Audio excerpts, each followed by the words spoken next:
皆さんこんにちは。ろゆみチャンネルへようこそ。今回も高校について話したいんですけど、この今から話す高校は小田原にある、そのまま小田原高等学校についてなんですけど、自分としてはすごい家にも近いっていうのは一番の便利なところだと思うんですけど、他にも今回はいろいろ詳しく話して自分が気に入ったところとか説明会について話していくので、ぜひよかったら最後までご覧ください。そうですね、もともと言うと一番の最初初めて小田原高校と会ったのは、そうですね、なんか名前を聞いて友達とかもそう名前を言い出して、なんか受かるのが難しいとかそういうのを聞き始めた頃に知った高校なんですけど、それでそこから少しずつ気になり始めて、一番なんて言うんだろう、ここをもう少し詳しく夏休みとか来年訪れてみたいなって思ったのは、2年の冬休み前にその総合的な時間の授業で、1人1枚高校についての新聞を書いてもらって、自分は違う高校だったんですけど、他の人たちの小田原高校とかその気になる高校のやつを見てたら、なんか行ってみたいなっていう風に思って、今月の最初7日に、説明会に行ったんですけど、それについてちょっと話したいんですけど、小田原高校としたら、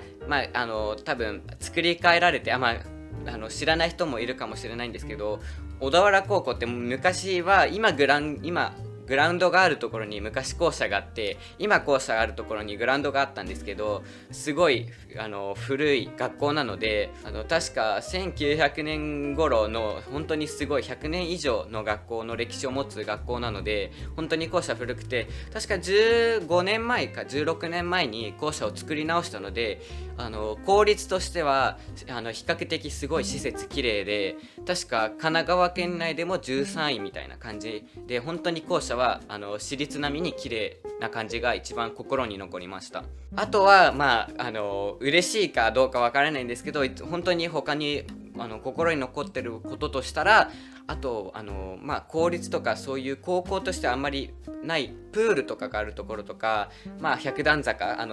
すごい急な階段とかも、それも小田原の一つのなんていうんだろう、個性なのかなっていうふうに思います。あとは本当に小田原高校もう本当に山のど真ん中、森のど真ん中って感じだから、窓開ければ本当にすごい森とかがあって、その説明会内でも先生が撮った写真を見せてもらったりとかあって、カーテン開けたらグリーンカーテンみたいな感じで、本当に自然が綺麗で、なんか授業中とかも小鳥の声が聞こえるっていう感じもあって、落ち着いて勉強できる環境が整ってるっていうのはすごい心に残りました。説明会の方なんですけど、小田原高校は確か視聴覚室で行われて、本当に広い視聴覚室で一学年分入るぐらいのスペースが椅子の数もあるので、そこでやったんですけど、最初になんか先生たちが、校長先生の挨拶とかがあったり、あとは部活の弦楽部の演奏とかも聞いたり、あとはなんかお金の話とかも、学校内の様子とかもそういう風な感じも見せてもらったり、歴史についても少し語ってもらったり、あとは卒業生在校生の話とかも聞いたり、卒業生もう本当に卒業して大学生の人に来てもらって話をしてもらったりとか、あとはその人たちに大学生の方に今自分が高校から大学に上がってくる時とか、中学校から高校に上がる時に、取り組んだ勉強方法とかいろいろ話してもらったりして、一番言ってたのは、その人は家がすごい遠かったらしいんですけど、小田原高校から。でもなんか家が遠いからって部活とか両立できないとか勉強できないとかそういうわけではなくて、自分なりに工夫して、部活はちゃんとやって、勉強は帰ってる途中バスとか電車とかで勉強するっていう感じとか、そういう風に自分なりに工夫すれば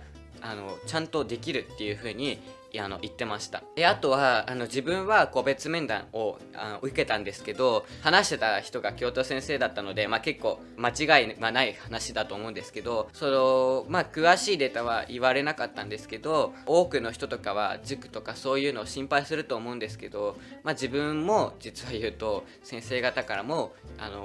例えば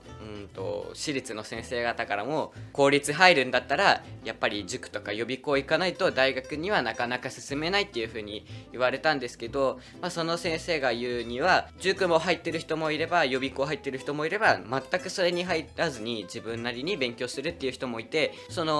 簡単に言うとどの学校もそうなんですけど、小田原高校だけじゃなくて私立だったとしても公立だったとしても自分で勉強するっていう感じだったとしても専門学校だったとしても勉強の意欲がないのに塾行ったからって大学に進めるわけじゃないから、まず自分なりの意欲を持たないと塾行っても行ってなくても全く何もできないから、まず大学に行きたいなら自分、高校とかも同じなんですけど、自分がまず頑張んないと他の人が覚えろってどんだけ言っても自分が覚えようとしないなら絶対覚えないじゃないですか。だから大切なのは塾行くか予備校行くかっていうことじゃなくて、自分がちゃんとやる気があるのかっていう風に言ってました。なので塾とかは行かなくても大丈夫、自分なりに勉強すればいいし、あとはすごい思ったんですけど、その在校生の人も先輩方卒業した人も先生も言ってたんですけど、本当に先生はすごいすぐに対応してくれるし、分かんないところとかがあったら本当に詳しく分かるまで教えてくれるので、本当に学習面では本当にすごく整った学校だなっていうふうに思いました。公立としては本当に施設が綺麗だし、勉強面は本当に自習室とかもいろいろ準備してあったり、先生方は本当にすぐ対応してくれる感じだったので、勉強頑張りたい人はやっぱり小田原高校行った方がいいなっていうふうに思いました。もちろん部活とかも頑張りたい人も部活と一緒に両立できるっていうのはできるっていうふうに言ってました。部活動は全部1週間全部埋まってるわけじゃなくて何日か休みとかがあるので、部活ある日は部活を全力で楽しんで休みは勉強頑張るっていうふうに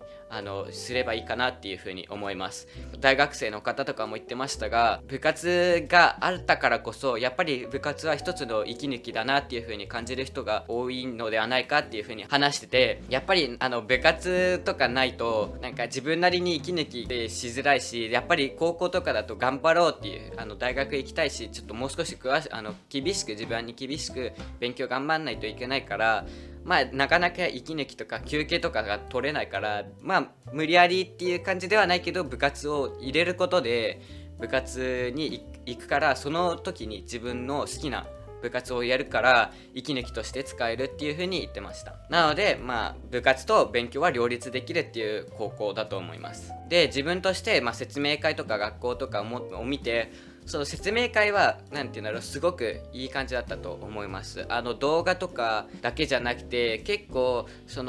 在校生の声だったりとか大学生で卒業した人とかの声も意見とかも聞けて、やっぱり在校生の方からはいろいろ